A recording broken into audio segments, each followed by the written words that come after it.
رب العالمین. آپ ہی آگے آ جائیں. بس وہی آپ ٹھیک ہے. وہ پیچھے ہوا آ رہی ہے. اچھا اڑتی ہے. ٹھیک ہے. پھر آپ تشریف رکھیے. الحمد للہ رب العالمین حمد الشاکرین وافضل الصلاۃ واکمل السلام علی سید المرسلین خاتم النبیین قائد الغر المحجلین اکرم الاولین والآخرین نبی الحرمین امام القبلتین وسیلتنا فی الدارین المزین بکل زین المنزہ من کل عیب وشین مولانا و مولا الثقلین جد الحسن والحسین الانبیاء عظیم الرجا عمیم الحب والعطا ماہی الذنوب والخطا شفینا یوم الجزا سر اللہ المکنون در اللہ المخزون نور الافئدة والعیون سرور القلب المحزون عالم ما کان وما یکون سبحان اللہ سیدنا و مولانا محمد المبعوث رحمة للعالمین. اما بعد فاعوذ باللہ من الشیطان الرجیم بسم اللہ الرحمن الرحیم. سبحان الذی اسری بعبدہ سبحان اللہ لیلا من المسجد الحرام الى المسجد الاقصى سبحان اللہ سبحان اللہ الذی بارکنا حولہ لنریہ من آیاتنا انہ هو السمیع البصیر سبحان اللہ. صدق اللہ مولانا العظیم. ان اللہ وملائکتہ یصلون علی النبی یا ایھا الذین آمنوا صلوا علیہ وسلموا تسلیما.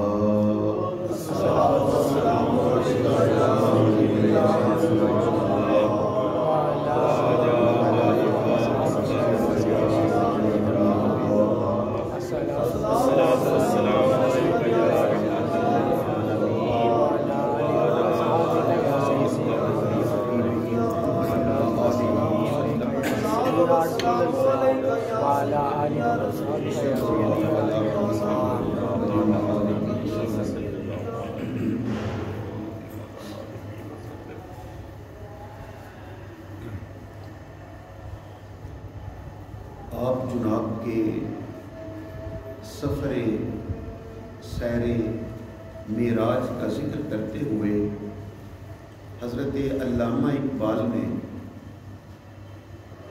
یہ ربائی لکھی ہے. آپ فرماتے ہیں اختر شام کی آتی ہے فلک سے آواز.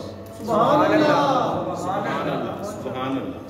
اختر شام کی آتی ہے فلک سے آواز سجدہ کرتی ہے سحر جس کو ہے آج کی رات. سبحان اللہ سبحان اللہ.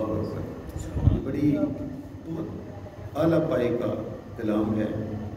اختر شام کی آتی ہے فلک سے آواز سجدہ کرتی ہے سحر جس کو ہے آج کی رات رہے یک گام ہے ہمت کے لیے عرش بری کہہ رہی ہے مسلمان سے معراج کی.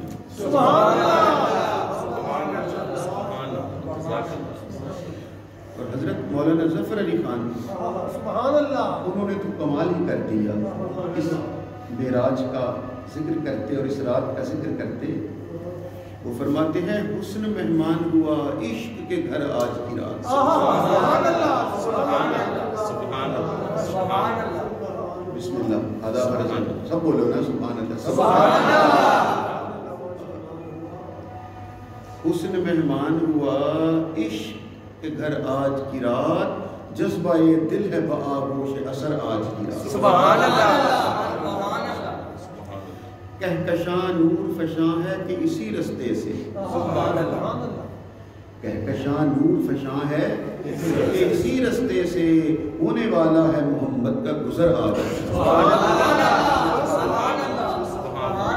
نعرہ تکبیر، نعرہ رسالت، نعرہ حیدری، شان مصطفیٰ. اللہ اکبر. اپنے ذہنوں کو حاضر کر کے آقا ہمارے، آقا ہمارے، محمد ہمارے، محمد ہمارے، بڑی شان. علی حسن اگلی صف میں آ جاؤ، اگلی صف میں آ جاؤ. یہاں چل وقفے کے ساتھ بیٹھنا، وقفے سے ایسے آپ بھی وقفے سے ہو جاؤ ایسے. آج کل پھر میں پریشان ہو جاتا ہوں جب سنتا ہوں کہ وہ پھر کرونا کے مریض بڑھ رہے ہیں، پھر میں پریشان ہو جاتا ہوں. اللہ آپ سب کی بھی، میری بھی، سب کی حفاظت کرے. کلام پھر سنیے. کہکشاں نور فشاں ہے کہ اسی رستے سے ہونے والا ہے محمد کا گزر آج کی رات. مہو انجم نے سرے راہ بچھا دی آنکھیں. مہو انجم نے یعنی چاند اور ستاروں نے، مہو انجم نے سرے راہ بچھا دی آنکھیں، کیونکہ ہے ناقہ اسرا کا سفر آج کی رات. اور مل گئی دونوں جہانوں کے خزانوں کی کلید، اپنی معراج کو پہنچا ہے بشر آج. اللہ. حضرت اعظم چشتی سبحان اللہ آ گئے. کیا عجب. دیکھیے آج سے 40 سال پہلے، 50 سال پہلے نعت کا معیار کیا تھا. وہ فرماتے ہیں سمجھا نہیں ہنوز میرا عشق بے ثبات. ہنوز کا معنی ہوتا ہے اب تک. سمجھا نہیں ہنوز میرا عشق بے ثبات، تو کائنات حسن ہے یا حسن کائنات.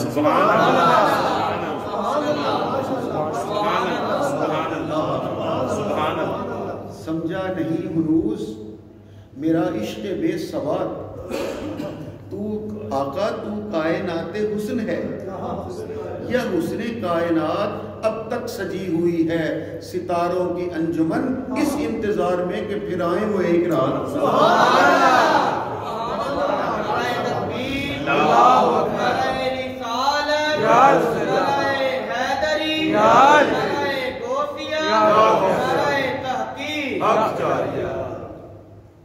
نعرہ حیدری کافی ہے. نعرہ حیدری، ہم اہل سنت و جماعت ہیں، ہم شیعہ نہیں ہیں، ہم اہل سنت و جماعت ہیں. ہم سارے اہل سنت و جماعت ہیں. ہم حضرت سیدنا صدیق اکبر، حضرت سیدنا فاروق اعظم، حضرت سیدنا عثمان غنی رضی اللہ تعالیٰ ان کی بے ادبی کا سوچ بھی نہیں سکتے. ٹھیک ہے، لیکن مولا علی شیر خدا جیسا کسی کو نہیں سمجھتے. کیوں؟ اس لیے کہ میرے آقا نے ان کا ہاتھ پکڑ کر ان کو اپنی بیٹی بھی دی رشتے میں، اور پھر ہاتھ پکڑ کے کہا تھا جس جس کا میں مولا اس کا علی مولا. اگر آپ جاگ رہے ہو تو میرے اس جملے کے جواب دیں گے. میرے آقا جن کو یہ کہہ رہے تھے سامنے 1.25 لاکھ صحابہ کرام کو بٹھا کر کہہ رہے تھے جس جس کا میں مولا اس کا علی مولا ہے، تو وہ سامنے جو بیٹھے ہوئے تھے ان میں حضرت صدیق اکبر تھے یا نہیں؟ فاروق اعظم تھے یا نہیں؟ عثمان غنی تھے یا نہیں؟ یہ سارے حضور کو مولا مانتے تھے یا نہیں؟ مانتے تھے. حضور نے تو اعلان کر دیا جس جس کا میں مولا. سبحان اللہ، سبحان اللہ، سبحان اللہ، اس کا علی مولا. علی مولا. اچھا ایک اور سن لیجیے بات، پھر میں آگے اس سے آگے بات پڑھاؤں گا. ایک ذرا جملہ توجہ کے ساتھ سن لیجیے. جیسے ہی میرے آقا نے اعلان کیا تو حدیث شریف میں آتا ہے، کسی ایک حدیث میں نہیں، درجنوں کتابوں میں. کیا؟ جیسے ہی منبر شریف پر کھڑے کر کے میرے حضور نے صحابہ کرام میں اعلان کیا جس جس کا میں مولا اس کا علی مولا، اور پھر آگے حضور نے اپنی تقریر مکمل کی اور پھر حضور منبر سے نیچے اترے. صرف ایک جملہ کہنے کے لیے منبر پہ نہیں آئے تھے، پوری تقریر کی تھی. سبحان اللہ. لکھی ہوئی ہے کتابوں میں تقریر. نیچے اترے, جب بیٹھ گئے تو اب اگلا منظر سنو اور اپنا ایمان تازہ کرو. حضرت امیر المومنین عمر فاروق رضی اللہ تعالیٰ عنہ مجمع سے اٹھے. سبحان اللہ. تو حضور تو ممبر پہ بیٹھے تھے نا, تو مولا علی ممبر سے نیچے اتر کر قدموں میں بیٹھ گئے.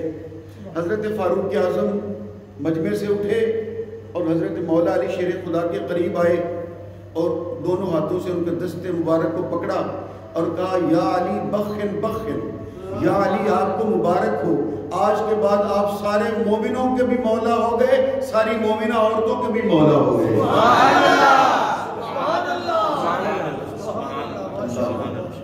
تو پہلا مسئلہ میں نے عرض کر دیا, ہم اہل سنت و جماعت ہیں, ہم سارے. میں نے کیا کہ جملہ کہا تھا, ہم صحابہ کرام کی بے ادبی کا سوچ بھی نہیں سکتے, لیکن جو انہوں نے نعرہ لگایا وہ اس کو ہم درست نہیں سمجھتے. کیوں؟ حق چار یار کو ہم درست نہیں سمجھتے کیونکہ لفظ یار نبی پاک صلی اللہ علیہ وآلہ وسلم کی شان کے لائق نہیں ہے. میری بات میں دوبارہ دہرانے لگا ہوں, لفظ یار یہ ہم جیسے لوگوں کے لیے ہے, یہ آپ جیسے لوگوں کے لیے, یہ ہم جیسے چھوٹے لوگوں کے لیے ہوتا ہے. سب ایک دوسرے کو یار کہہ کے مخاطب کرتے ہیں, بیویاں, بلکہ اب تو عورتیں بھی ایک دوسرے کو یار کہنا شروع ہو گئی ہیں. میں نے کئی بار دیکھا ہے, اب تو عورتیں بھی ایک دوسرے کو یار کہہ کے مخاطب ہونا شروع ہو گئی ہیں. اور یاد رکھیے قرآن مجید کہتا ہے لا تجعلوا دعاء الرسول بینکم کدعاء بعضکم بعضا. اے ایمان والو, جن لفظوں سے تم ایک دوسرے کو پکارتے ہو اس لفظ سے میرے محبوب کو مخاطب نہیں کرنا. اب میں آپ سے پوچھتا ہوں, یہ جو یار کا لفظ ہم ایک دوسرے کے لیے استعمال کرتے ہیں, کیا آپ خود اپنے ایمان سے کہیے نا, کیا یہ لفظ رسول پاک کے شایان شان ہے کہ کہا جائے کہ یہ ان کا یار ہے؟ استغفر, کہ یہ حضرت سیدنا صدیق اکبر ہو یا کوئی بھی صحابی ہو, ان کے بارے میں کہنا یہ کہ رسول پاک کا یہ یار ہے. جب تک میری توجہ نہیں تھی, میرا علم نہیں تھا, مجھے پتہ نہیں چلا, یا میری توجہ اس طرف نہیں ہوئی, میں بھی نہیں سمجھتا تھا. لیکن اگر توجہ اب مجھے اللہ نے عطا کر دی ہے تو پھر میرا حق بنتا ہے کہ جو مجھ تک پہنچا میں اب تک پہنچا ہوں. لفظ یار رسول پاک اور ان کے صحابہ کرام کے شایان شان نہیں ہے, کیونکہ یہ لفظ ہم ایک دوسرے کے لیے بولتے ہیں. اچھا, کبھی کسی صحابی نے بھی ان کو کہا تھا یار رسول پاک؟ قسم بخدا میں ممبر پہ باوضو آپ کو کہہ رہا ہوں, حضرت صدیق اکبر ہو, فاروق اعظم ہو, عثمان غنی ہو, مولا علی شیر خدا ہو, حضرت بلال ہو, حضرت سلمان فارسی ہو, عبداللہ جعفر بن عبداللہ ہو, 1.25 لاکھ صحابی ہیں, جس نے بھی پکارا ہے میرے آقا کو یار کہہ کے نہیں پکارا, جب بھی پکارا یا رسول اللہ. نعرہ تکبیر, نعرہ رسالت, یا رسول اللہ,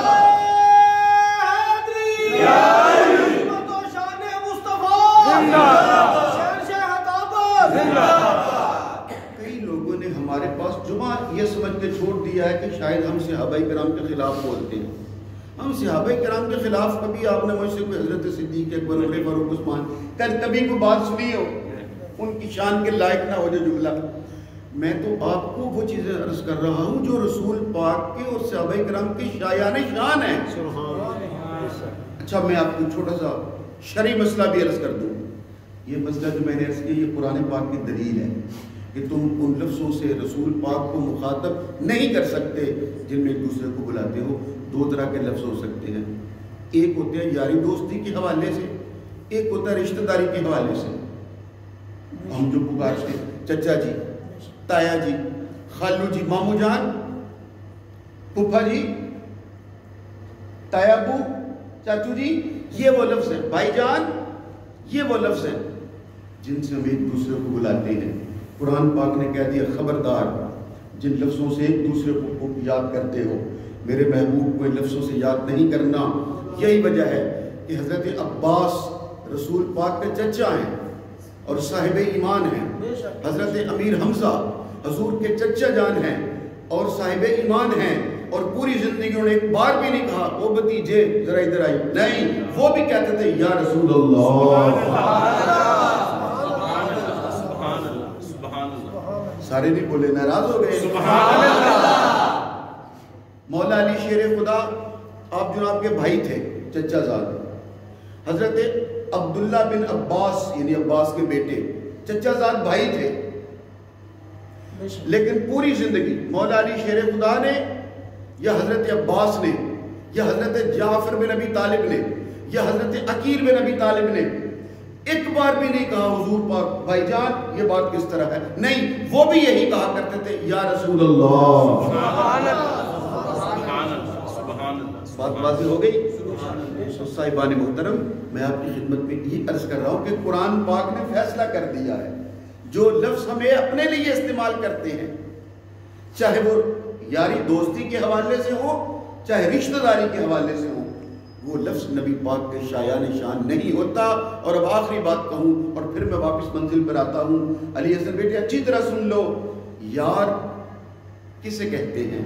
یار کا کنسپٹ، یار کا فلسفہ، یاری کی اہمیت اس طرح ہوتی ہے، جو بھی کسی کا یار ہو، مثال کے طور پر علی حسن برخوردار، مثال کے طور پر یہ میرا یار ہو، یا بھائی طاہر صاحب یا حاجی صاحب معروف صاحب میرا یار ہو، یا آپس میں یار ہو، اور یہ میرے یار ہیں مثال کے طور پر، اور مجھے کہیں شاہ جی آؤ مری سیر کرنے چلتے ہیں، برف باری دیکھنے چلتے ہیں، کیونکہ میرا یار ہے، یار آؤ ذرا سیر کر کے آئیے، میں کہوں وہ چھڑو پر پھر جاؤں گے، تو اب میں آپ سے کہتا ہوں اگر میں کہوں وہ چھڑ پر پھر چلیں گے تو کیا میرے ایمان پر کوئی حرف آئے گا؟ نہیں، میرا ایمان سلامت ہے، کیونکہ میرا یار ہے نا، تو میں نے اگر نہ کر دیا تو کوئی بات نہیں، میرا کون سا ایمان کا تعلق ہے؟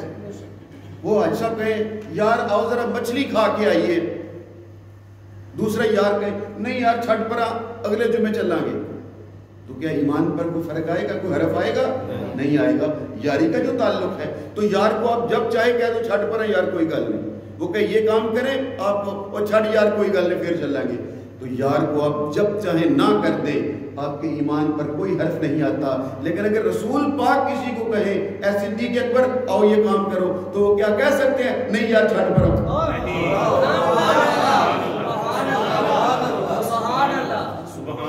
سمجھ آ رہی ہے؟ تو مسکرا کے مجھے بتلاؤ نا، کیا کسی میں جرت ہے؟ کیا کسی کی مجال ہے؟ لو میں آپ کو قرآن پاک کی آیت پڑھ کے سناتا ہوں۔ قرآن پاک میں اللہ سبحانہ وتعالیٰ نے ارشاد فرمایا بسم اللہ الرحمن الرحیم وما ارسلنا من رسول الا لیطاع باذن اللہ، ہم نے کسی رسول کو نہیں اتارا مگر اس شان کے ساتھ کہ ان کی امتی پر اپنے رسول کی اطاعت واجب ہے۔ سمجھ آئی؟ یار کی اطاعت واجب نہیں ہوتی۔ یا آپ قرآن پاک کی آیت نہیں آپ نے سنی یا ایھا الذین آمنوا اطیعوا اللہ واطیعوا الرسول، اے ایمان والو اللہ کی بھی اطاعت کرو، اور جس طرح اللہ کی اطاعت ہے اسی طرح رسول پاک کی اطاعت کرو۔ تو جس کی اطاعت واجب ہو اسے یار نہیں کہتے، اسے غلام کہتے ہیں۔ 1.25 لاکھ صحابہ کرام پر، قیامت تک آنے والے مسلمان مومنوں پر حضور کی اطاعت واجب ہے، اور جس کی اطاعت واجب ہو وہ یار نہیں ہوتا، وہ آقا ہوتا ہے، اور جن پر اطاعت واجب ہو وہ یار نہیں ہوتے، وہ غلام ہوتے۔ میری بات اگر سمجھ آ گئی ہو تو میں آگے چلوں بات۔ یہ اس میں شیعہ سنی کا جھگڑا نہیں ہے کہ شیعہ کیا کہتے ہیں سنی کیا کہتے ہیں، نہیں، میں تو آپ کو قرآن پاک کا مسئلہ عرض کر رہا ہوں اور یہ بات واضح کرنے کی کوشش کر رہا ہوں کہ نبی پاک صلی اللہ علیہ وآلہ وسلم کے 1.25 لاکھ صحابہ کرام وہ اپنے وہ فخر محسوس کرتے تھے کہ اگر آقا ہمیں اپنی غلامی میں تسلیم فرمائے، اگر وہ تسلیم کر لے کہ یہ میرا غلام ہے، وہ اسی پر فخر کرتے تھے۔ لفظ یار یہ رسول پاک اور ان کے صحابہ کرام کے شایان شان نہیں ہے، کیونکہ یہ لفظ ہم ایک دوسرے کے لیے بولتے ہیں۔ ایک دوسرے کے لیے ہوتا ہے۔ اچھا ایک اور پھر آپ کو بات بھولے نا، بطور دلیل میں ایک اور چیز قرآن پاک سے میں آپ کی خدمت پیش کر دیتا ہوں۔ یہ مجھے کہیں شاہ جی آئیے ذرا بریانی کھانے چلتے ہیں، اور میں کہوں بھائی صاحب رہن دیو، پھر اگر کل چلنا گے، میرے ایمان پر کوئی حرف نہیں نہ آتا، کیونکہ میرا ان کا ایمان کا نہیں، ایمان کا ان سے تعلق۔ اب میں دلیل ایک دینے لگا ہوں، بریانی کی بات نہیں ہے، میری سرکار نے آواز دی، ان کا نام ہے ابو سعید ابن معلّہ رضی اللہ تعالیٰ عنہ۔ حضور مسجد کے صحن میں بیٹھے ہیں، وہ اندر نماز پڑھ رہا ہے، سبحان اللہ، سبحان اللہ، بریانی نہیں، مچھلی کھانے کی بات نہیں، سیر کرنے کی بات نہیں، ابو سعید ابن معلّہ اندر نماز پڑھ، حضور نے باہر صحن میں بیٹھ کر آواز دی، ابو سعید ابن معلّہ باہر آؤ۔ اس نے آواز سنی کہ حضور مجھے بلا رہے ہیں کہ آؤ، اب وہ نماز پڑھ رہے تھے، ادھر حضور نے آواز دے دی، فوراً سوچا کیا کروں، نماز پڑھو یا حضور بلا رہے ہیں، کہاں جاؤں؟ اچھا پھر جلدی سے اللہ اکبر رکوع میں چلے گئے، سبحان ربی العظیم، سبحان ربی العظیم، سمع اللہ لمن حمدہ، ربنا لک الحمد، اللہ اکبر، سجدہ، سبحان ربی اللہ، تیزی کے ساتھ جیسے ہی اٹھے آقا نے پھر آواز دی، باہر آؤ۔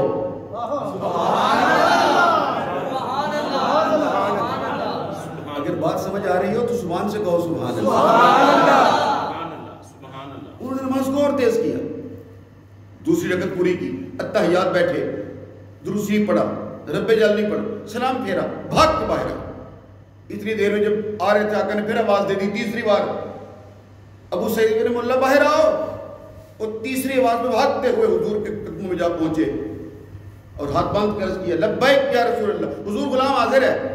میرے آقا نے فرمایا اب کیوں آئے ہو، کیا تو نے میری پہلی آواز نہیں سنی تھی؟ وہ کہتے حضور سنی تھی، میں نے آپ کی پہلی آواز بھی سنی تھی، دوسری بھی سنی تھی، اور تیسری پہ آ گیا۔ میرے آقا نے جلال بھری آواز میں کہا پھر میری پہلی آواز پر کیوں نہیں آئے؟ حضور میں نماز پڑھ رہا تھا۔ جب کہا نا میں نماز پڑھ رہا تھا تو میرے آقا نے قرآن کی آیت پڑھ کے سنائی۔ آپ نے کہا ہے ابو سعید ابن معلّہ کیا تو نے قرآن کی آیت نہیں پڑھی؟ استجیبوا لکم، جب اللہ اور اس کا رسول تمہیں بلائے تو جہاں بھی ہو فوراً آ جاؤ۔ یا ایھا الذین آمنوا استجیبوا للہ وللرسول اذا دعاکم لما یحییکم، اے ایمان والو جہاں بھی ہو، جس حالت میں بھی ہو، جب اللہ اور اس کا رسول بلائے تو فوراً آ جاؤ۔ تمہیں چاہیے تھا نماز چھوڑ دیتے،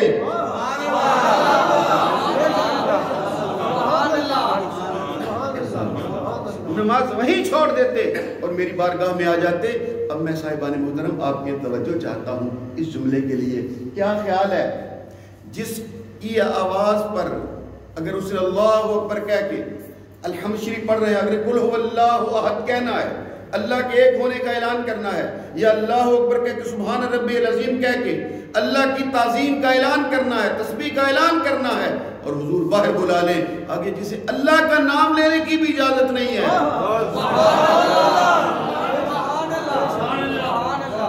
اگر اس نے غلط ضالین تک پڑھ لیا ہے، آگے پڑھنا ہے بسم اللہ الرحمن الرحیم قل هو اللہ احد، قرآن کی تلاوت کرنی ہے، حضور آواز دے باہر آؤ، قسم بخدا قرآن کی تلاوت کرنے کی بھی اجازت نہیں ہے، باہر آ جاؤ۔ سبحان اللہ۔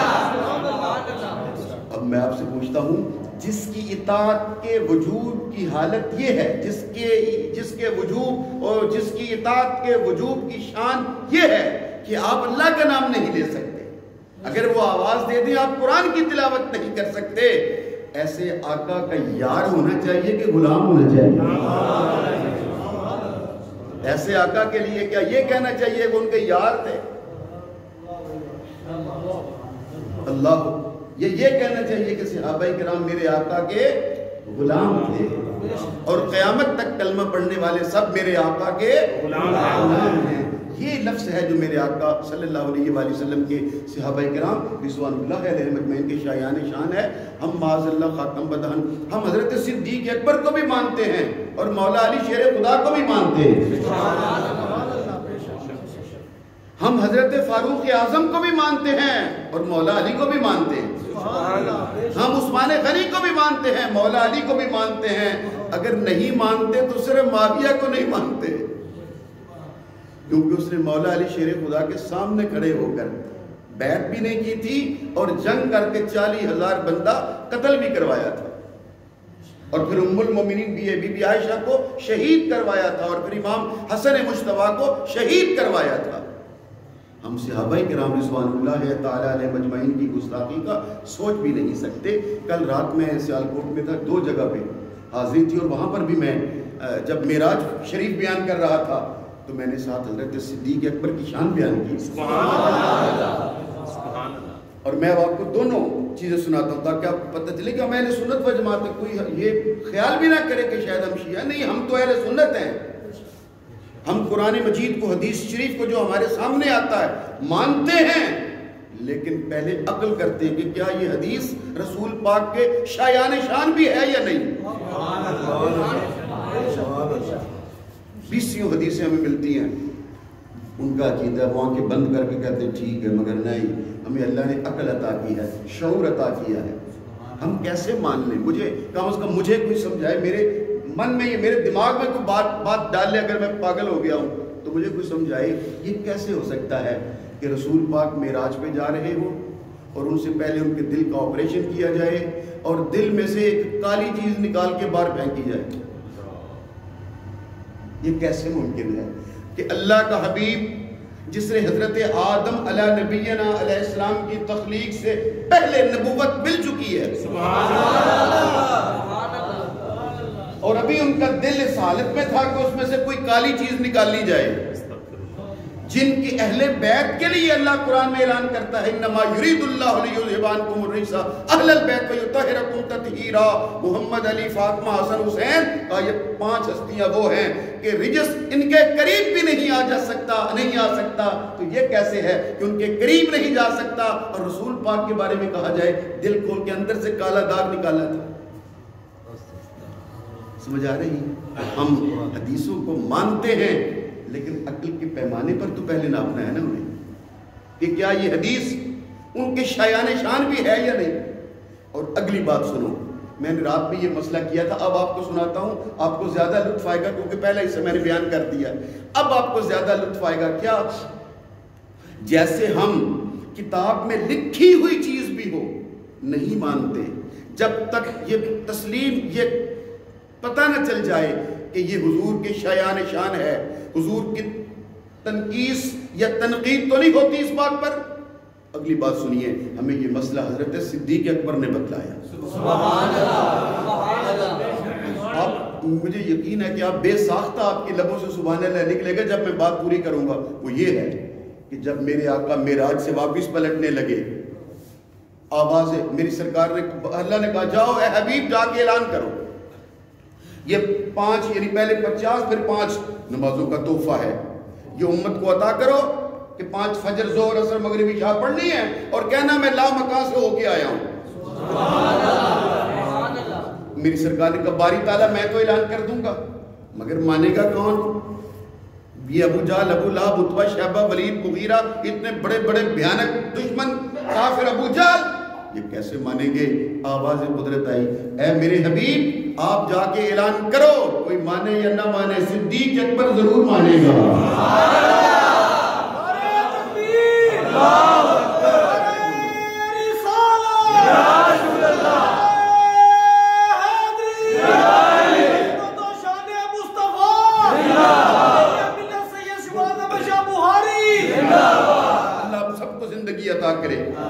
میں آپ کو جو مسئلہ بتلا رہا ہوں, جب میں اس منزل پر آؤں گا پھر یہ بچہ بھی, یہ سارے بولیں گے. ابھی تک میں جن کو دیکھ رہا ہوں جو زبان سے نہیں کہنا چاہتے, بڑی بے نیازی کر رہے ہیں, منزل پر میں آپ کو لاؤں گا تو آپ کو لطف بھی آئے گا اور مسئلہ کبھی نہیں بھولے گا.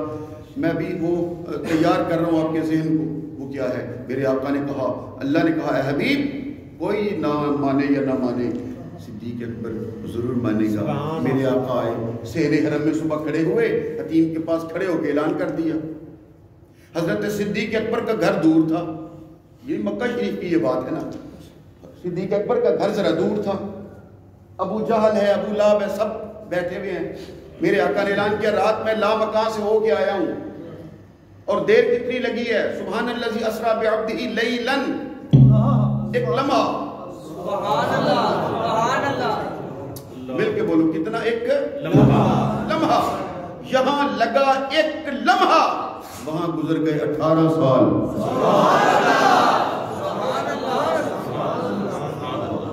اچھا یہاں اعلان کر دیا۔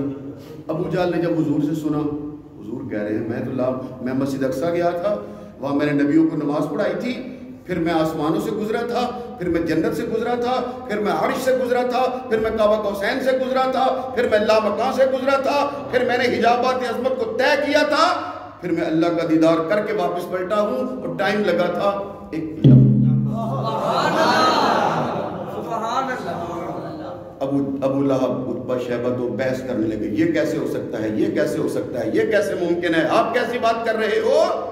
ابو جہل چل پڑا، نکلا حرم شریف سے اور چل پڑا حضرت ابو بکر صدیق کے دروازے تک، جا کہتا ہے آج تو ضرور پھنسا لوں گا۔ اسے پتا تھا کہ حضرت ابو بکر صدیق حضور کو تو ملے نہیں ہیں ابھی، یہ تو صبح صبح اٹھ کے فجر کے وقت یہاں آ گئے ہیں اور ہمیں بتلا رہے ہیں، وہ اپنے گھر میں ہیں، ملاقات ابھی ہوئی نہیں ہے، آج جا کے اس سے بات کرتا ہوں۔ وہ بڑا ان کی سائڈ لیتا ہے اور جا کے حضرت صدیق اکبر کے دروازے پر جا پہنچا۔ ابو جہل مبارک تشریف، کیا بات ہے، کون؟ ابو جہل، وہ کیسے آ گیا صبح صبح؟ ابو جہل وہ کہتا ہے اے ابو بکر، آج آپ سے ایک بات ضروری کرنے کے لیے آیا ہوں، پوچھو کیا بات ہے؟ یعنی آپ کو پتہ ہے نا کہ ابھی حضرت صدیق اکبر کی حضور سے ملاقات نہیں، اور انہوں نے ابھی حضور سے نہیں سنا کہ میں گیا اور ہو کے آیا، وہ اپنے گھر میں ہیں۔ اب کہتا ہے اے ابو بکر، اگر کوئی کہے کہ میں رات ایک لمحے میں مسجد حرام سے مسجد اقصیٰ پہنچا اور پھر آسمانوں کی سیر کی اور پھر لامکان سے ہو کے واپس پلٹ آیا ہوں، کیسا ہو سکتا ہے؟ تو حضرت ابو بکر صدیق نے کہا نہیں، ایسا کیسے ممکن ہے؟ اس نے کہا پھر دیکھ لو، اگر کوئی کہے کہ میں ہو کے آیا ہوں۔ آپ نے کہا نہیں، ایسا تو نہیں ہو سکتا ہے۔ اس نے تیسری بار پھر کہا، سوچ لو، اگر کوئی کہے کہ میں ہو آیا ہوں تو پھر؟ آپ نے تیسری بار پھر کہا نہیں، ایسا تو نہیں ہو سکتا۔ لیکن جب تیسری بار کہا ایسا تو نہیں ہو سکتا، اور پھر دل میں خیال آیا کہیں میرا آقا ہی نہ کہہ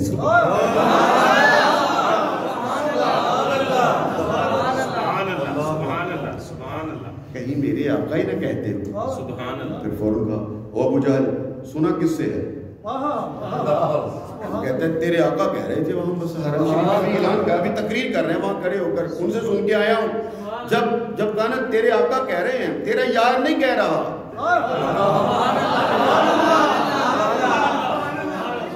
تیرے آقا کہہ رہے ہیں، تیرے صاحب کہہ رہے ہیں، وَالنَّجْمِ إِذَا هَوَى مَا ضَلَّ صَاحِبُكُمْ، تمہارا صاحب،